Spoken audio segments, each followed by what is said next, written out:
Parshas Pinchas.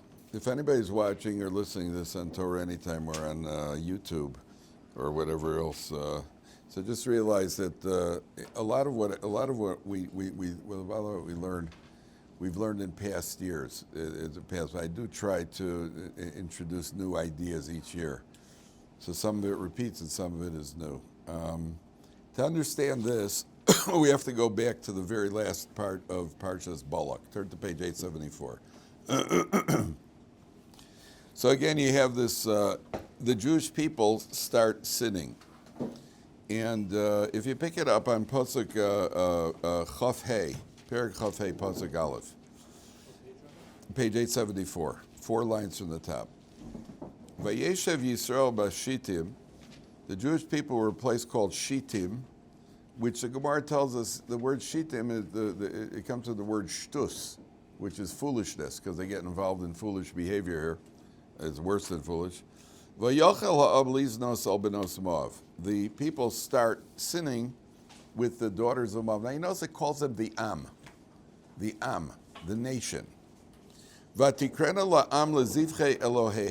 call the people, they summon the people to sacrifice to their gods, plural.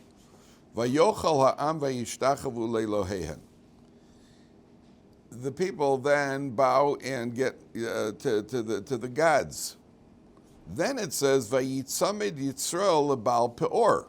Now here it doesn't say the Am, it says Yisrael. Yisrael means the higher level people, because there are two groups. There are those who are the lower level people, and you have the higher level people who are called Yisrael, and they get involved with this idol worship called Baal Peor. Vayicharaf Hashem b'Yisrael. So Hashem gets angry at them. Now keep in mind that there are two forms of idol worship going on here. There are those general idols, which the Am, the nation, the people at large, get involved in all forms of idol worship. And then there is those called Yisrael who get involved with Baal Peor. Now, skip down for a second to Pasuk Vav. V'hinei ishmi b'nei Yisrael ba, a man from the Bnei Yisrael comes along. He's the head of the tribe of Shimon. He's called from the Bnei Yisrael. He's high level. Vayakre v'lecha v'samidyanis. He brings this Midianite woman. Le'enei Moshe le'kol adas Bnei Yisrael v'hema bochim pesach ha'amoid.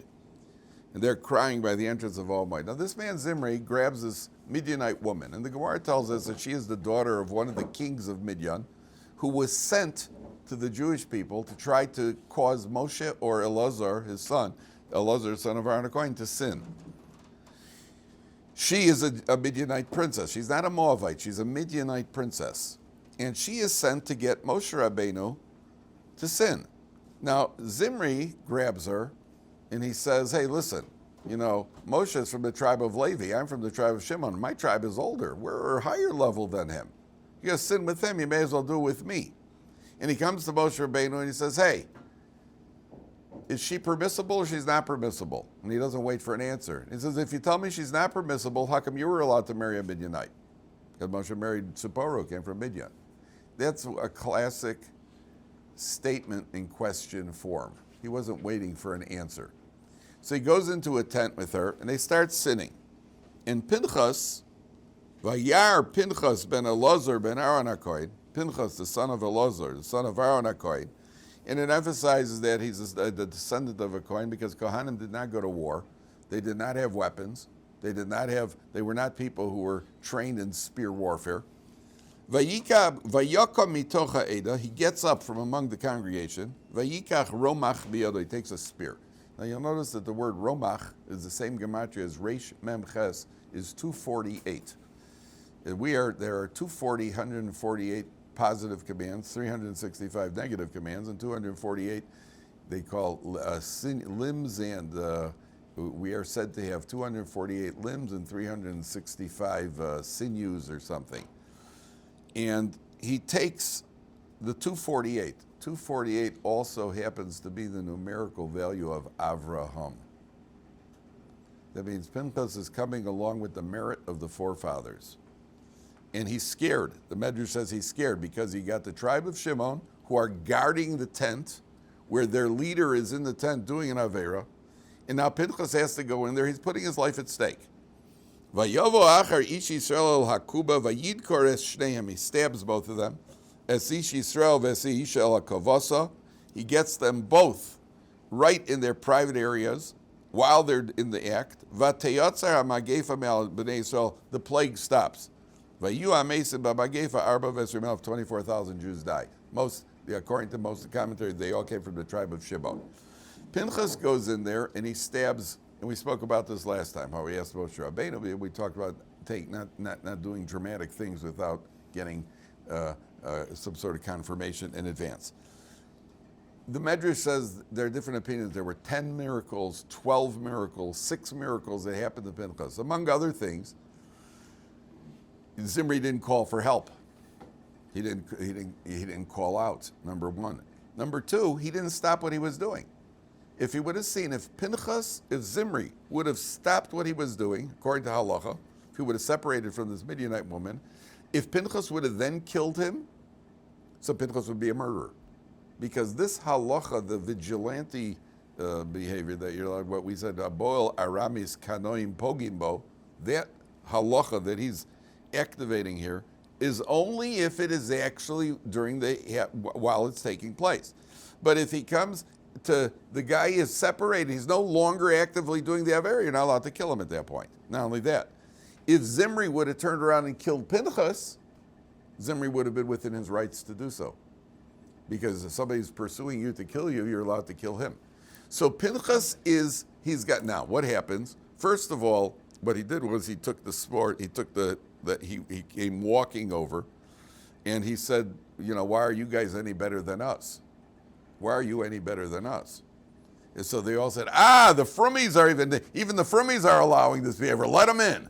They were more than happy. Pinchas apparently had a reputation of being, from he's one of the more Frum guys. Yeah, even the Frummies, the Prushim, the ones who are separated from, even they're allowing this behavior. So they let him in the tent. So he kills him, picks him up on the spear. Number one, the spear didn't break. Number two, the doorpost lifted up so he could get them out. They didn't slip off the end of the spear. These are all miracles that are mentioned. And one of the biggest miracles that takes place here, hi guys, take a Chumash, we're on page 874. One of the biggest miracles that happens here is that Pinchas caught them in the act. Now, what would have happened if Pinchas would have just walked in and walked out? That would have smashed his own reputation. Well, I guess you went in and you had a good time, now you came out. So by getting them in, bringing them out, by the way, there's one opinion they were still alive on the end of the spear. Now that's awkward. And then he parades them around the entire Jewish camp. I mean, this is really bad. This is not a good thing for the victims. So that is the background of the story. The background of the story is that Pinchas goes and he risks his life over here. He risks his life. There's even an opinion that he was so afraid that his neshama actually left him, and then the neshamas of Nadav and Avihu, the sons of Aaron, actually entered him. And then he went on, he carries this out at great personal size. Now, let's pick it up on page 876, top of our Parsha Pinchas. Vaydaber Hashem el Moshe Lebor. Pinchas ben Elazar ben Aaron HaKohen. You notice there's a small yud in the word Pinchas. And according to some of the commentaries, the small yud represents the 10 miracles that were done for him. Because normally Pinchas is spelled without that yud. Pinchas ben Elazar ben Aaron HaKohen, Heishiv es chamasi, he turned back my wrath. Me'al b'nei Yisrael, Bekano es kidasi b'socham, that he took my vengeance. V'lo chilisi es b'nei Yisrael b'kinasi, I did not destroy the b'nei Yisrael. Now, if the idea of being the son of Aaron, what was Aaron's role in the Jewish people? Peace between friends. He made peace. He made peace among people. Aaron is the Ohev Shalom v'Rodev Shalom. So what does Pinchas have in his family? He's got a tradition of trying to make peace, not turn people into pieces. Right? He's got a tradition of making peace. And yet he takes all of this, it means he's going completely against his nature, because this is what needs to be done. So he takes the spear and he spears them. Now, in the Mishnah in Pirkei Avos, when it says that Aaron HaKohen was an Ohev Shalom v'Rodev Shalom, that's where we get the expression from. It comes directly out of the Mishnah Pirkei Avos. He loved peace, and he pursued peace. In other words, it's not enough to be a passive person, a peace lover. I'm a peace lover. I don't fight with anybody. And if you start up with me, I'll walk away. That's not enough. Aaron was someone who actively pursued. He's actively pursuing it. I don't know. Have you ever been in a situation like in school or in a job or in public? I don't know, where two guys are about to go at it. Somebody said something. Yo, come on, yo, bring it. And then there's always that third guy who gets involved. He goes, come on, guys, break it up. And you're sitting there thinking, come on, get out of here, will you? Get out of here. Let him go. Let him go. Let's see it. That's a person who's not somebody who's pursuing peace. There's always that guy in there, would you get out of here right now? Because this could have been good. You know, and you got to go stick your 2 cents in it. Who asked you to be the goody two-shoes over here? That's not, Aaron is somebody who's pursuing peace. But the commentaries in Pirkei Avos say, Ohev Shalom, V'Rodef Shalom. What does Rodef mean? Chase. To chase, to pursue, to chase away. That means sometimes you have to chase away Shalom. That means we can't make Shalom with sinners. We can't make Shalom with enemies. We can't make Shalom with those who don't deserve Shalom. So Pinchas goes over here and he goes and gets involved in an action which is completely opposite of what his nature is, what his background is, what his family behavior is. So what does HaKadosh Baruch Hu say? Lachein emor, I want you, Moshe, to publicize, emor, to say, Hineni nosein lo es brisi shalom. I am giving him my covenant of peace. Let me ask you a question, gentlemen, before we understand what this covenant of peace is. We know that shalom means peace. I'm giving Pinchas a covenant of peace. The plain meaning is that Pinchas is going to live. Pinchas is one of the, he turns later on into Eliyahu Hanavi and he lives forever. And the peace means that when a person is alive in this world, there's a constant battle going on. Where is that battle, gentlemen? Inside. Between your neshama and your body. Your neshama and your body are in constant tension. The neshama before he came down here,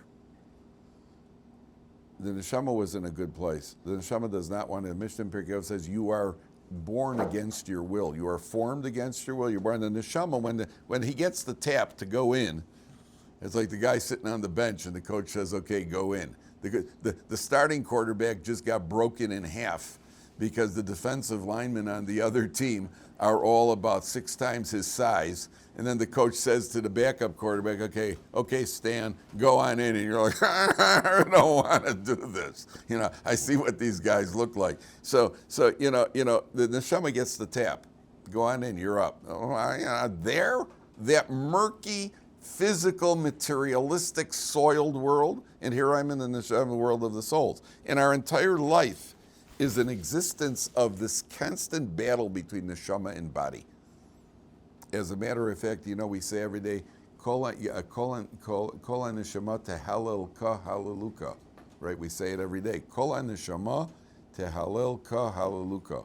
There are mefarshim that say, the Medrash says, your neshama constantly wants to leave your body and go back up. And it's only that HaKadosh Baruch Hu says to the neshama, if Hashem, could dwell in that lowly world, you could dwell in the lowly world too. How do you like that? Neshama constantly wants to leave. Neshama don't want to be here. So you got this constant battle. Pinchas has taken, and it's a concept that's a little hard to understand. Pinchas has elevated his body to the point that there's not going to be any more fight between the neshama and the body. And that explains why later on he goes up as Eliyahu Hanavi. He ascends into heaven without experiencing death as we experience it, as human beings experience it. That's the shalom. Hineni nosei lo es brisi shalom, the covenant of peace between his neshama and his body, and he's going to live forever. Other mefarshim say, Zimri has relatives. And here we're learning in Makos, in the second parak of Makos, what happens if you kill somebody unintentionally? Right? The next of kin could then pursue him and chase him. You got to go to the city of refuge, right? You got to run off to the city of refuge. Well, what if a guy doesn't want to go to the city of refuge? Isn't that a strange halacha, by the way? The Torah actually says if Reuven kills Shimon unintentionally under certain circumstances, Shimon's next of kin could kill Reuven until he gets to the city of refuge. Why does the Torah allow that? Why does the Torah allow you get to kill the guy? Unless he's in the city of refuge. You were in, I wasn't in. You were in, I was in. I 1 foot in. No, you didn't. Yes, I did. They argue, you're out of bounds. You had 2 foot, 1 foot in, 2 foot in college football, pro football, 2 foot in, out of bounds. All right, you get to the say, why? Why do we allow the next of kin to chase him? The answer is that to go to the city of refuge is a punishment. You know, you got a job, you're running a business, your kids are in school. All of a sudden, somebody killed somebody unintentionally. Now you got to run to the city of refuge. That's a big inconvenience. How long do you stay there? Till the Kohen Gadol dies. So if the Kohen Gadol is 97 years old and he's on a respirator, all right, nishke fairluch, so you go up there for a 2-week vacation. But if the Kohen Gadol is 24 and he just passed the president's physical fitness exam, this means uprooting the... So what happens? A guy comes along, I'm not that frum. I don't do tefillin. I'm not that frum. I don't do kashrus. The guy says to you, I'm not that frum. I don't do city of refuge. Really? So we just want to tell you that the guy you killed, he's got a brother. His brother is 6'4". He's a former professional wrestler. And he likes breaking things, like especially people's limbs. And he's looking for you. And the next thing you know, this guy's off to the city of refuge. In other words, the Torah creates a motivation for the next of kin, for the murderer, to go to the city of refuge. Oh, you don't want to go? Meet Mike, right? And Mike is 6'4", former wrestler. He said, hi, Mom.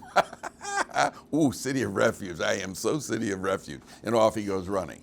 That's what the Torah, now, Pinchas just killed Zimri.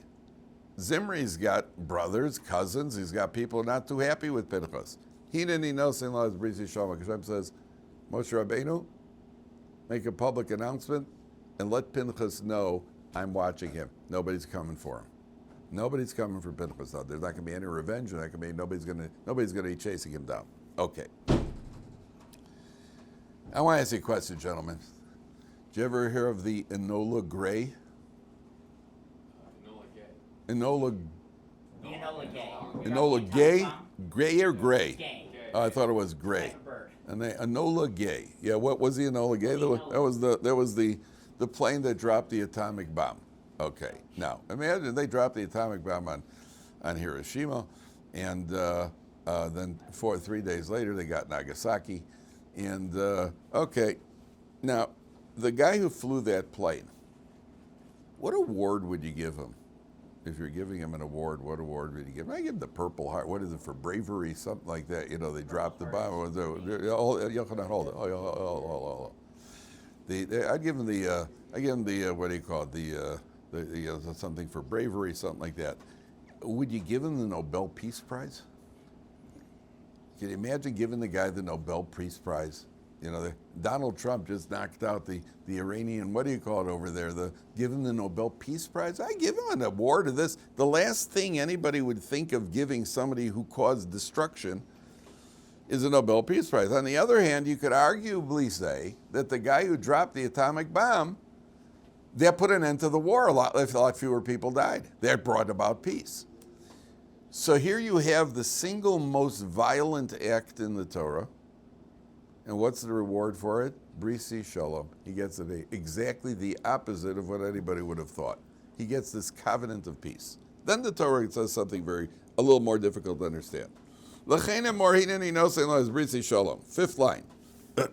V'haisa lo ulezaro acharov bris kehunas olam. He and his offspring afterwards will have a covenant of the kehuna. Tachas asher kinei leiloka vechaber al b'nei. So because he atoned for the Jewish people. Now, a king, normally, if a guy does the king a favor, how does the king reward him? The king rewards him, and often the king rewards him and all of his descendants. From now on, you and all of your children are going to be entitled to this, that, or the other benefits. That's how kings reward. So HaKadosh Baruch Hu gives Pinchas a reward here, not only for himself, but for all his descendants. Pinchas was not a Kohen yet.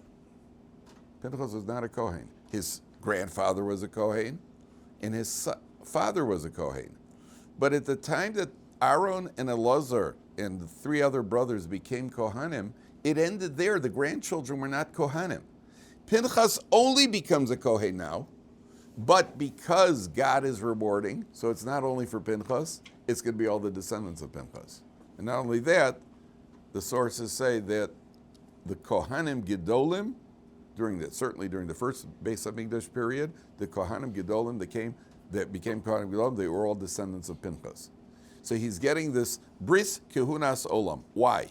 Because he atoned for the entire Jewish people. What's the job of the Kohen Gadol? He atones for the Jewish people. On Yom Kippur, the Kohen Gadol goes and he brings a sacrifice. He does an atonement for the Jewish people. So you see that HaKadosh Baruch Hu works mida keneged mida. You atone for the Jewish people, therefore you are, what do you call it? Now, more than that, if you take a look at the word chamasi, Heshiv es chamasi, second line. He turned back my wrath. Now notice the two middle letters of chamasi are what? Second line, the word chamasi, my wrath. What are the two middle letters? Which spells what? Mace, which is what? Death. Look at the two outside letters, ches and yud. Chai. He turned back my wrath. He turned it inside out. That means you separated mace to get to chai. You turned back my wrath. So because he puts an end to the plague. Now, the Torah then tells us, V'shem ish Yisrael hamukeh, the name of the Jewish man who was smitten, asher huka es hamidyanis. The word es in this context means with. He was smitten with the Midianite woman. Zimri ben Salu, nasi beisav lashiboni. He's connected to her in this world, and he's going to be connected to her for eternity in the next world as well. He was smitten with her. Very, very bad situation for Zimri. V'shema isha hamuka habidyanis, Kozbi bas Tzur, Rosh Umos base of the Midianites. Her name is Kozbi, the daughter of Tzur, who is the head of the nations in Midian. Now, there are two questions here. Question number one is, why does the Torah identify him here? If you look back where it took place, it just calls him a man. A man took a woman, they did the Aveira, and Pinchas came along and he killed them. Now the Torah tells us who they are. Number one. Number two, I understand you telling me who Zimri is. Okay. What do I care about her? What do I care who she is? What's the difference to me? She's Kozbi, the daughter of the king. What does it matter to me? So, what's the answer to the first question? Why does the Torah first identify them here? I mean, the action took place earlier. It took place when Pinchas kills them earlier. Why is the Torah first identifying them here? What do you say, Yochanan? It's showing the weight of who was killed. Why did you tell me earlier? Why did you tell me right when you killed them? Why did you tell me right when you killed them? Why here? So you're right. It is showing you the weight of who was killed. Wow, he was killed. He killed Zimri. He killed Kozbi. That Pinchas didn't didn't matter to him. The more prominent somebody is. I mean, you're killing a Midianite princess. My goodness, who knows what she's got behind her over there? And Zimri's the head of a tribe. This isn't so simple. Why? But why here? Why are you telling me it over here? The answer is, what's that? We're praising Pinchas. What's the praise? To show that, even though how serious the situation was, how much more so the reward of sorts? You're getting close. You're getting close. In other words, like this. There are certain times in life where there are considerations based on who people are. Number one, he doesn't consider the fact that, like Yochanan said, these are prominent people and he's not intimidated by it. Number two, sometimes in life it's more, you get more prestige. Sometimes people try to shoot famous people or kill famous people because if they can be famous, they want to at least be infamous. There are certain people that we know their names. Lee Harvey Oswald, everybody knows. I'm assuming everybody knows.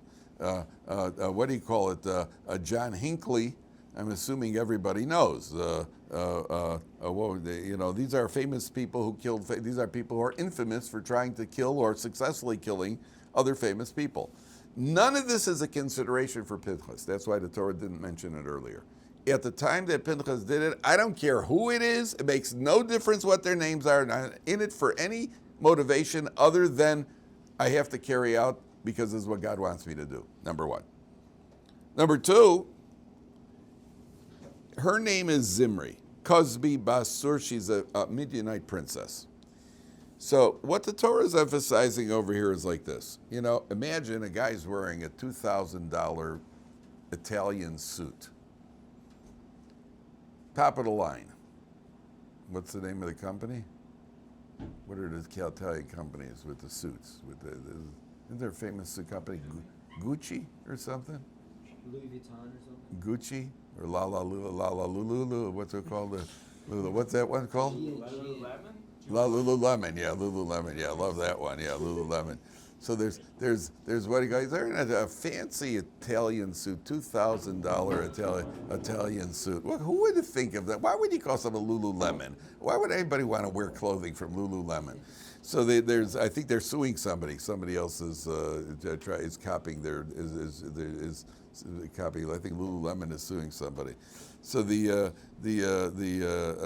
wearing a fancy $2,000 suit, and all of a sudden you drip, so you get an oil stain on it. Now, how do you feel? There goes the suit. I mean, unless you can get a dry clean, whatever it is. I mean, it just looks so bad. A $2,000 with an oil stain on it. Now imagine somebody is a auto mechanic. He works in an auto mechanic. He's a grease monkey in the auto mechanic shop, and somebody he gets some oil on his oil stained overalls. Then what? Yeah, big deal. No, we don't expect any better. Maybe even looks better now. Certainly don't look any worse. Couldn't look any worse. The Torah is telling you what's the difference between us and them.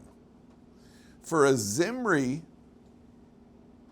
this is a terrible downgrade. You got involved with a non-Jewish woman in public and made a chilul Hashem. What could be worse? But for her, what was she? A Midianite princess, and she's still a Midianite princess. What? Who cares? Who's interested? What doesn't care who she is, what she is? For her, we didn't expect any better. This is their standard behavior. So the Torah tells us, and she's still the princess. For Zimri, you started out as Shlumiel ben Suri Shaddai, and now your name is Zimri ben Solo, which means you're being cut off. Zomer is called pruning trees. You ever heard of pruning? You prune trees, you cut off the branches of the trees to help the trees grow better. It's called pruning the trees. That's what the word Zimri is called, Zomer. The word Zimri comes from cutting off. And Zimri is being cut off from the Jewish people at this point. She's started a princess, she's still a princess. But that begs a bigger question. We understand why he needed to die. Why does she need to die? Why does she need to die? What's the justification? I mean, she has no prohibition here. What's the prohibition? Why does she need to die? The same reason why we kill an animal. Yes, very good, very good. People aren't gonna like hearing this, but that's just too bad. There's a halacha if a guy commits bestiality, so you kill the animal also. One of the reasons you kill the animal is because that animal was the catalyst of sin. It caused them to sin. We got to get that item out of here. What was the catalyst of sin over here? She was the catalyst of sin. Got to get her out of here. And therefore, there's nothing wrong with killing. She is causing a Jewish man to sin. She's no different in the eyes of halacha. She's no different than an animal that's causing somebody to sin. Therefore, he has to be removed. That's what the Mefarshim say. Okay, now take a look at the next at the next part, and this is going to get. You have to stay with this, gentlemen. I know it's hard. It's a fast state, but it's a fascinating concept here. Vaydaber Hashem al Moshe lemor, tzorores hamidyanim. Want you to intimidate the Midianites. How does the Arabs go? Harass the Midianites. V'hikisem osam, and you're going to smite them. Ki tzorerim heim lachem b'nichleihem, asher niklu lachem al dvar pa'or. They harassed you through their conspiracy, that they conspired against you in the matter of pa'or. Ooh, that's a big. Al dvar kozbi basnasi midyan achosam hamuka biyom ha'magefa al dvar pa'or. Now, pay attention very carefully. Remember I told you at the beginning of the shir, take a look back at page 874. There were two groups who sinned. There were two groups of girls. There were the Moabites and there were the Midianites. The Moabites came out and look back on 874. You have to stay with this. It's a fascinating explanation. It says, Vayochel ha'am liznos el benos Mo, fourth line on 874. Vatikrena la'am lezivchei Elohehen. They called the people to serve their gods. And we said they called the Am. The Am is the people at large. And the people ate and drank and bowed to the gods, and then they sinned. Then it says that the Midianite woman, Vayitzamed Yisrael lebal Peor. Who is Yisrael? We said the higher level people, and they got connected to this idol called Baal Peor. It doesn't say multiple gods like it does by the ordinary people. It says the Baal Peor. So what was going on here? So the Al Sheikh HaKadosh explains, you see, there were two groups. For the men at large, the Midianite girls came out, the Moabite girls came out, and the Jewish men, they were tempted. So the girls said, worship our gods and then we'll accommodate you. It didn't matter which gods. Whichever gods they got to worship, fine, as long as the girls are willing to accommodate. So they go and they worship the various gods. That's the average people.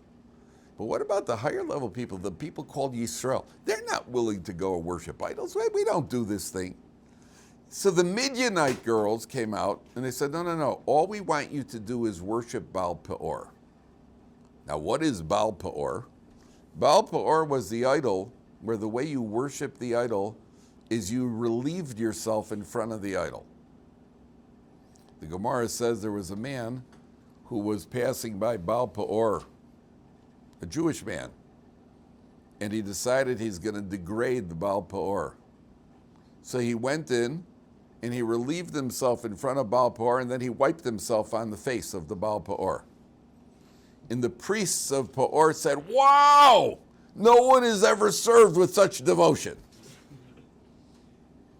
So the Jewish men, it's a weird thing. The Jewish men, the people called Yisrael, they weren't going to go for some sort of idol worship and get involved with the girls. But then the girls, these Midianite girls, that was the Moabite girls. The Midianite girls say, no, we want you to worship the Baal Peor. So the high-level Jewish men are thinking to themselves, hey, you know what? I know what we have to do here. This isn't worship. This is degrading. Let's go degrade the Peor. And they make this calculation to degrade the Peor.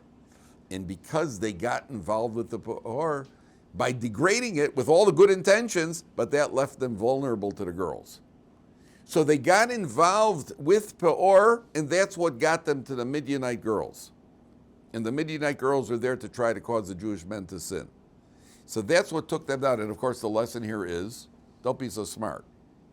If God said don't do it, just don't do it. Later on in the Torah, there's a mitzvah in the Torah that says don't add to the mitzvahs and don't detract from the mitzvahs. Why not? Because when you add and you detract, you don't know what's going to happen. What you'll add over here, you'll detract over here. Next thing you know, all sorts of trouble is lurking. The Jewish men over here, they get involved with Peor with all the good intentions. But, there's a famous story.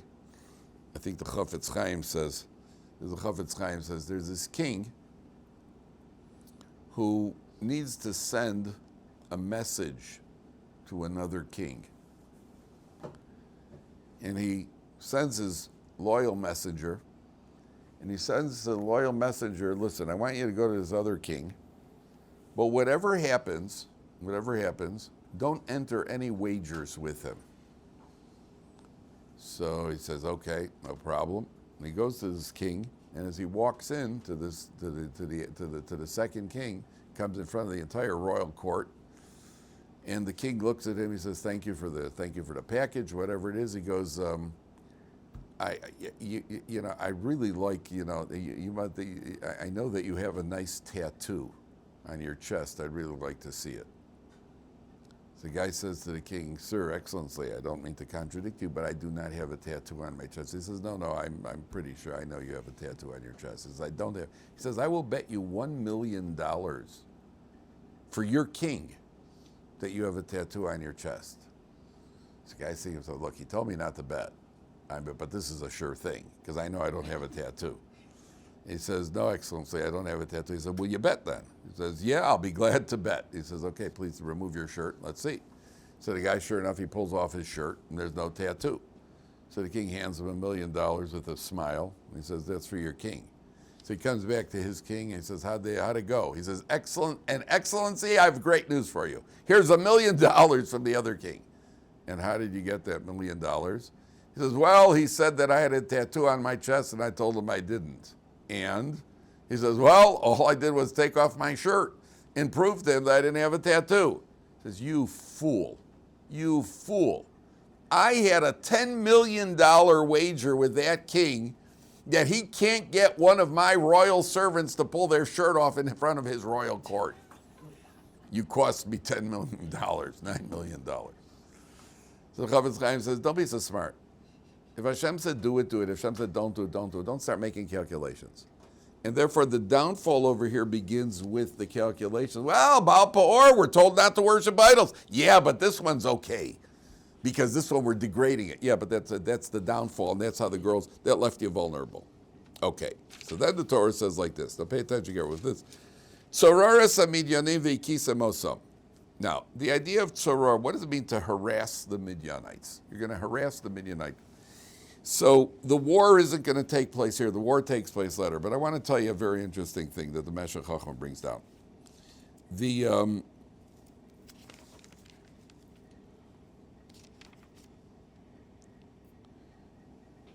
When you go to war, there are two ways to fight a war against another nation. And one of the ways is you could surround them on all four sides. When the Jewish people went to war, they normally, even surrounding a town, they would surround it only on three sides and they would leave one flank open. What's that? Yeah, that had there are two benefits here. Benefit number one is that Jews fight wars differently than everybody else. We have that still, I mean, you see this in the Israeli army to this day.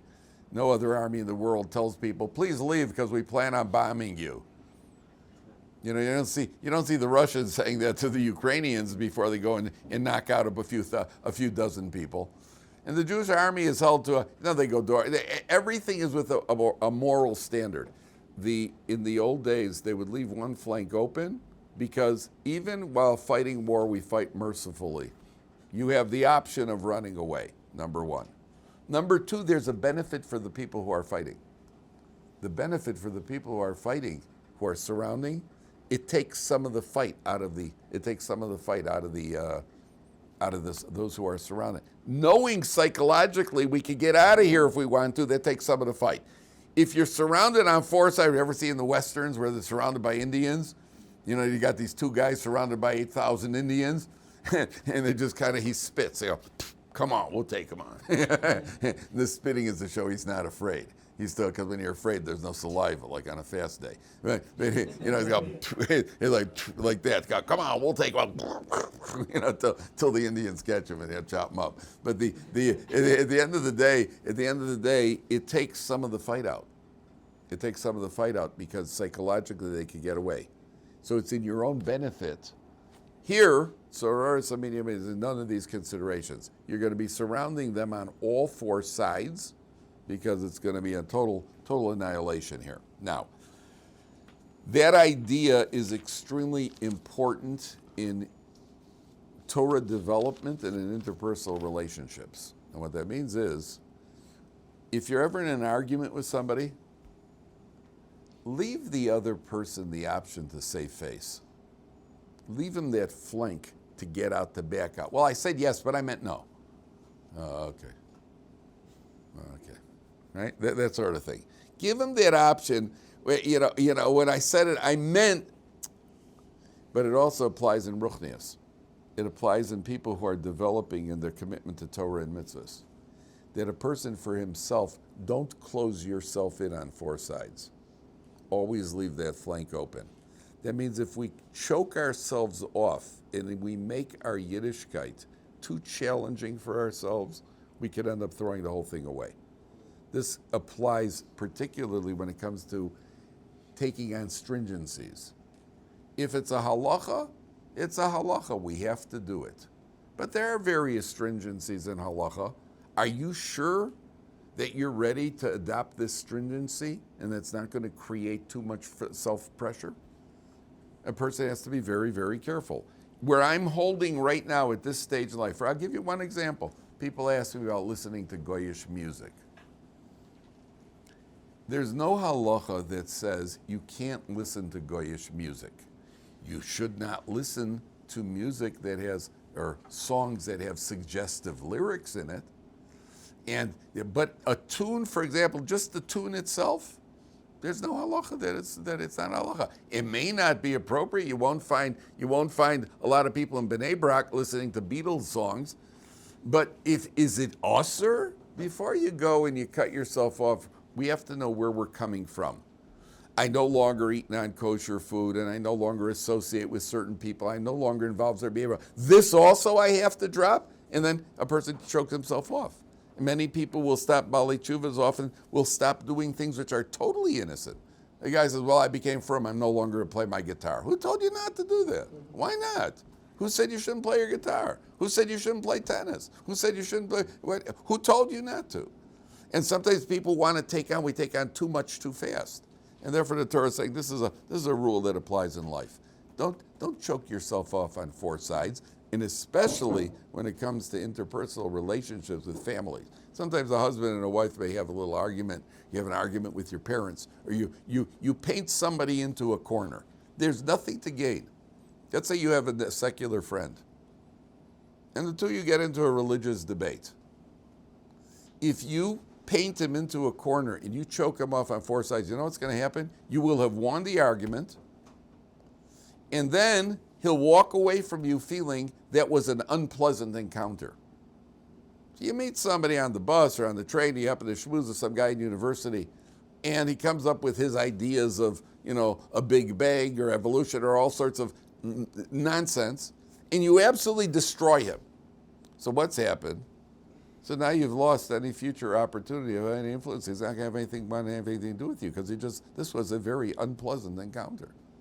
And therefore you always leave a person that flank that he should save his self-dignity and his self-respect. His dignity and self-respect. Otherwise you gain nothing. Okay, we'll stop here. I can't.